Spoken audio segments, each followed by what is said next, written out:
டேய் எல்லாரும் எங்கடா இருக்கீங்க? ஜாக்கி அண்ணா.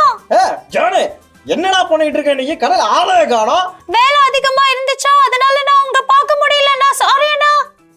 வேலை இருந்துச்சா? யாரு வேலை பாக்குற மாதிரியே தெரியலையே இங்க. நான் தான் எல்லா வேலையும் செய்யறேன். அப்படி என்ன வேலை செஞ்ச நீ? எல்லா வேலையும் நீங்க வர்றதுக்கு முன்னாடி பெருக்கிட்டு கூட்டிட்டு இந்த கடையை நான் தான் பாத்துக்கிறேன். அப்படியா? டேய் ஹாரிஸ், இவன் ஏன்டா அமைதியா சும்மாவே இருக்கிறான்? அவன் ஏன் சும்மா இருக்கிறானா? அவன் எந்த வேலையுமே பார்க்கல. அப்படியா? சரி போய் வேலையை பாருங்கடா. போ. ஓகே அண்ணா. என்னண்ணா நீங்க என்னை பத்தி தப்பா ஜாக்கி கிட்ட சொல்லிடாதீங்கண்ணே. நான் தானே எல்லா வேலையும் பாக்குறேன், நீங்க ஒண்ணுமே பாக்குறதில்ல. ஆனா என்னைய பார்த்து இப்படி கம்ப்ளைண்ட் பண்றீங்க. டேய், நான் உன்னை விட பெரியவன்டா. நான் சொல்றதை தான் நீ கேட்கணும்.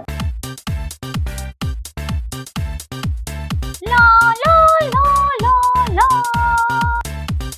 லா லா லா லா லா லா லா லா லா. குட்டீஸ், ஜாக்கி என்ன எடுக்கிற அடுத்த முடிவு என்ன தெரிஞ்சுக்க நம்மளோட ஜீசஸ் கால்ஸ் கிட்ஸ் யூடியூப் பக்கத்தை பாருங்க.